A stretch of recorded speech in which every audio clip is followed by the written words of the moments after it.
Before television learned to scream for attention, one quiet show taught America how to say goodnight. Long before binge-watching, cliffhangers, or shock value, a simple farmhouse and a large family turned bedtime into a national ritual. That show was The Waltons. Set in Depression-era Virginia, it followed a struggling but deeply connected family whose nightly "good night" echoed across living rooms for nearly a decade. What began as a modest Christmas TV movie grew into a 9-season phenomenon, running from 1972 to 1981 and reshaping what family television could be. Starring Richard Thomas as John Boy, Michael Learned and Ralph Waite as Olivia and John Walton, and Geer and Ellen Corby as television's most unforgettable grandparents, the series felt less like a show, and more like a shared memory. But beneath the warmth were network doubts, real-life heartbreak, quiet controversies, and behind-the-scenes twists no one expected. Today, we're uncovering 15 strange and fascinating facts about the Waltons.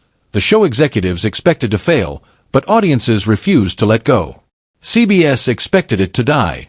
Michael Learned. When the Waltons premiered, CBS didn't protect it, they sacrificed it. The show was placed in a brutal Thursday night slot against NBC's The Flip Wilson Show and ABC's The Mod Squad. The thinking was simple. A slow, Depression-era family drama wouldn't survive. Even the cast believed it wouldn't last. But America surprised everyone. Viewers didn't just tune in, they stayed. Ratings climbed fast. The supposed underdog began beating the shows it was meant to lose to. By the end of Season 1, The Waltons wasn't just surviving, it was winning awards. What CBS hoped would quietly disappear became a cultural anchor. Fans wouldn't let it be cancelled. Ralph Waite. The Waltons survived for one reason: its audience fought for it. Every hint of cancellation triggered an avalanche of letters, thousands of them. Families, churches, teachers, and grandparents wrote in by hand, long before email or social media existed. CBS executives later admitted they had never seen anything like it, not since Star Trek. This wasn't just a TV show. It was comfort people were willing to buy stamps for. The theme was written by a horror legend, Jerry Goldsmith. That gentle, welcoming theme song? It was written by Jerry Goldsmith, the same composer behind Alien, The Omen, and Planet of the Apes. Using zither and guitar, Goldsmith created a melody that didn't demand attention, it invited it. Those opening notes didn't just start an episode. They told viewers it was time to slow down. Fear built his reputation. Peace made him unforgettable. The farmhouse wasn't real, Earl Hamner Jr. The Walton home looked timeless, cozy, authentic. It was a facade. Built on the Warner Brothers backlit, it had no real rooms behind the walls. Upstairs scenes were filmed on scaffolding. The original structure later burned down, but was rebuilt for reunion movies and reused as the Dragonfly Inn on Gilmore Girls. What was real came from creator Earl Hamner Jr.'s childhood in Schuyler, Virginia. His actual home still stands, smaller and humbler, but meaningful enough to turn the town into a pilgrimage site for fans. The house was fake. The feeling wasn't. The show was a political apology. Cammy Cotler.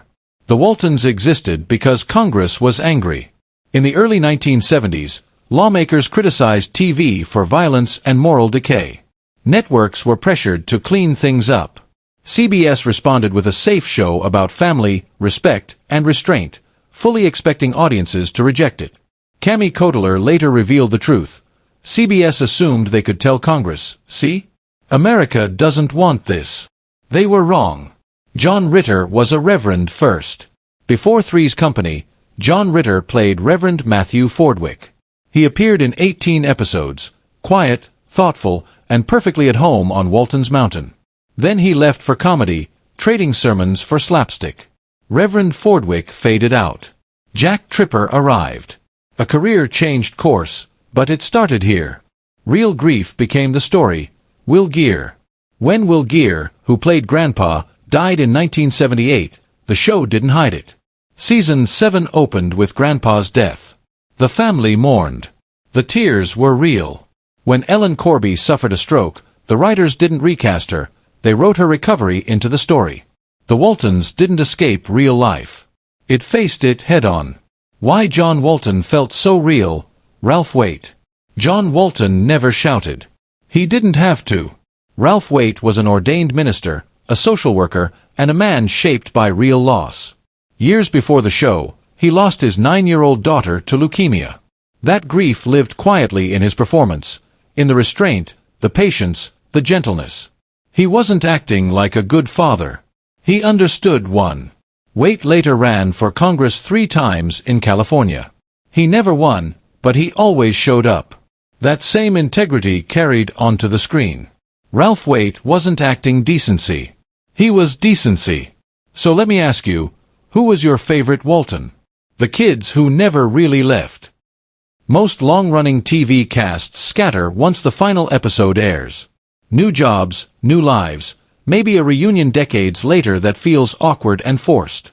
That didn't happen here. The Walton kids grew up together for nearly a decade, and when the series ended in 1981, they stayed connected. They reunited for 6 TV movies over the next 15 years. They gathered for major anniversaries, virtual fundraisers during the pandemic, and still show up together at fan conventions, not for publicity, but because they genuinely like one another. They laugh, reminisce, and tease each other about forgotten lines and stolen snacks from the craft table. The Waltons sold America on the idea of family, and the cast wasn't pretending. A goodbye that came from real life. That famous chorus of, "Good night, John Boy," wasn't invented by a writer's room. It came straight from Earl Hamner Jr.'s childhood home in rural Virginia. His family ended each day by calling goodnight to one another, voices echoing through the house. It was simple, honest, real. The tradition appeared once in The Homecoming, the 1971 TV movie that launched the series. Audiences loved it. CBS made it permanent. What started as a private family habit became one of the most recognizable endings in television history. Hamner didn't set out to create a catchphrase. He just told the truth, and America felt it. When a president dragged the Waltons into pop culture history. In 1992, President George H.W. Bush praised the Waltons while criticizing The Simpsons during a speech on family values. It didn't go unnoticed. 2 days later, The Simpsons fired back with a custom cold open. Television history was made. A Depression-era family drama and a sarcastic cartoon collided, thanks to a presidential punchline. It was the perfect contrast, the Waltons' optimism versus The Simpsons' blunt satire. Grandpa Walton probably would have chuckled, and moved on. The recast almost no one noticed. Before the Waltons became a 9-season institution, it was a single TV movie. When CBS ordered the series, nearly every adult role was quietly recast. Patricia Neal stepped aside due to health issues. Michael Learned became Olivia. Ralph Waite replaced Andrew Duggan. Will Geer took over as Grandpa. Only Ellen Corby stayed on. It was a gamble, and it worked. That new cast didn't just continue the story. They defined it. Judy Norton tried to break free. After the show ended, Judy Norton struggled to escape the Mary Ellen image. In 1985, she posed for Playboy, hoping to be seen as an adult actress. The attention came. The opportunities didn't. Years later, Norton admitted she regretted the decision, saying she was given bad advice at a vulnerable moment. Sometimes the boldest moves don't land where you expect. The John Boy swap that fans never forgave. Richard Thomas was John Boy. When he left after season 5, the show eased him out carefully. College, New York, Europe, war reporting.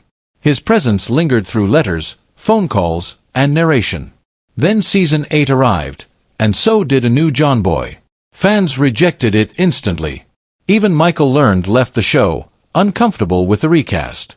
Viewers didn't care that the transition was logical or well-planned. They wanted their John Boy.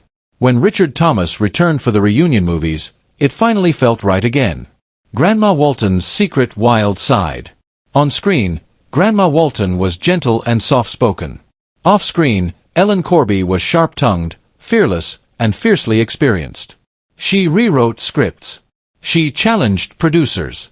And when changes were reversed, she let them know, loudly. Corby had earned it. She'd worked in Hollywood for decades, appeared in over 200 films and shows, earned a Golden Globe, and received an Oscar nomination. This wasn't a sweet newcomer. This was a seasoned pro. Audiences saw a saint. The cast knew she was the toughest person on Walton's Mountain. And there you have it, strange, surprising, and deeply human stories behind the Waltons. Which one surprised you the most?